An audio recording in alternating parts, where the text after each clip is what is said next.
Hello student, good morning. आज हम करेंगे अजंता की गुफाओं के क्वेश्चन आंसर। अभी तक आपने क्या क्या किया, इसमें चैप्टर पढ़ा, एक्सरसाइज की। आज फर्स्ट क्वेश्चन देखिए आप, और फर्स्ट से लेके 8th तक जितने भी क्वेश्चन आंसर हैं इसमें, उसको रिटर्न में भी करेंगे हम। और पहले समझ लेते हैं अजंता की गुफाओं तक कैसे पहुंचा जा सकता है। सेकंड क्वेश्चन है हमारा, अजंता की गुफाओं के कौन से दो भेद हैं। तीसरा है, स्तूप गुफा का प्रयोग किस काम के लिए किया जाता है। बच्चों, मैंने आपको ये क्वेश्चन आंसर अपने आप करने के लिए दिए थे और इनके आंसर भी मैंने इसके पहले वाली वीडियो में समझा है। अगर आपको कोई गलती होगी या किसी आंसर में आपको मिस्टेक लगती है तो मैं आज इसके आंसर बताऊंगी, उसमें आप मिला लेना। फोर्थ क्वेश्चन है, विहार गुफा का क्या उपयोग था। अजंता की गुफाओं में किस विधि से चित्र बनाए जाते हैं। सिक्स क्वेश्चन है, मार विजय के चित्र में क्या दिखाया गया है। मार विजय के चित्र में क्या दिखाया गया है। अजंता की 16वीं गुफा के चित्र में कौन सा दृश्य अंकित किया गया है।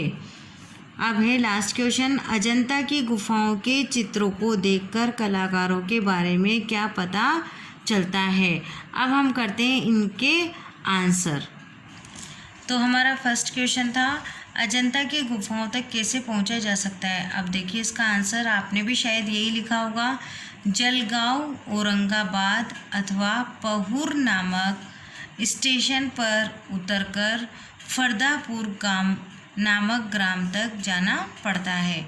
उसी के निकट की पहाड़ियों में अजंता की गुफाएं देखने को मिलती है। ये गुफाएं कहाँ पर है, जलगांव, औरंगाबाद तथा पहुर नामक स्टेशन पर उतरकर फरदापुर नामक ग्राम तक जाना पड़ता है। उसी के निकट की पहाड़ियों में अजंता की गुफाएं देखने को मिलती है। अब सेकंड प्रश्न है, अजंता की गुफाओं के कौन से दो भेद हैं। मैंने पहले भी बताया था बच्चों, स्तूप गुफा और विहार गुफा। थर्ड वाला देखिए, स्तूप गुफा का प्रयोग किस काम के लिए किया गया है। अब स्तूप गुफा का प्रयोग किस लिए किया गया है। स्तूप गुफा का प्रयोग प्रार्थना उपासना के काम के लिए किया जाता था। फोर्थ, विहार गुफा का क्या उपयोग था। विहार गुफा में बौद्ध भिक्षु रहते हैं और अध्ययन करते हैं। वहाँ पर क्या होता है, विहार गुफा में है जो बौद्ध भिक्षु रहते हैं और क्या करते हैं, वो अध्ययन करते हैं। अब आइए आप क्वेश्चन नंबर 5 पर। अजंता की गुफाओं में किस विधि से चित्र बनाए जाते हैं। अब ध्यान से देखिए आप, पहले पत्थर को टपर कर खुरदरा बनाया जाता है। क्या करते हैं, पहले पत्थर को ये टपर कर करते हैं, यानी टेपते हैं। तो पहले पत्थर को टपर कर खुरदरा बनाया जाता है। उस पर गोबर, पत्थर का चूना और धान की भूसी से मिले गारे का लेबा चढ़ाया जाता है।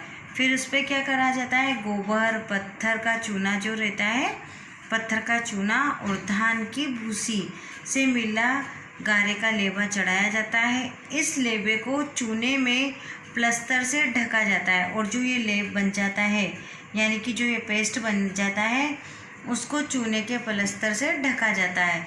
इस पर लाल रंग की रेखाओं से चित्र टीपे जाते हैं और फिर लास्ट में क्या करते हैं, लाल रंग की जो रेखाएं रहती है उसके चित्र टीपे जाते हैं। बाद में इनमें रंग भरा जाता है।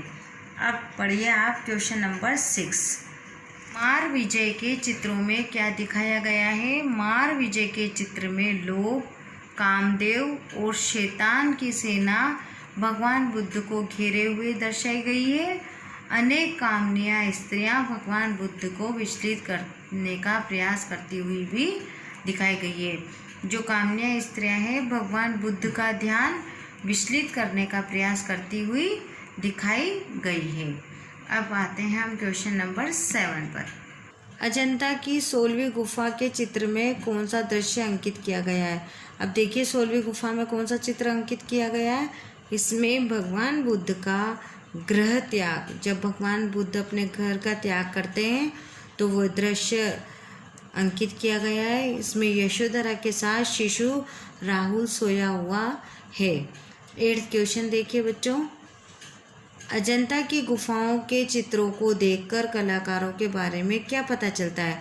अजंता की गुफाओं के चित्रों को जब हम देखते हैं तो उनके कलाकारों के बारे में क्या पता चलता है कि वह कितने परिश्रमी थे और कैसे उन्होंने साधना करके ये चित्र बनाए। तो उन कलाकारों की साधना और परिश्रम के बारे में पता चलता है। क्या आंसर लिखेंगे हम? उन कलाकारों की साधना और परिश्रम के बारे में पता चलता है। तो ये हो गए बच्चों हमारे 1 से लेके 8th तक के क्वेश्चन आंसर। कुछ बच्चों ने कर भी रखे हैं और जिन्होंने नहीं किए वो कर लेंगे, और जिन्होंने किए हैं वो एक बार दोबारा आप अपना आंसर इससे मैच कर लेना। Thank you.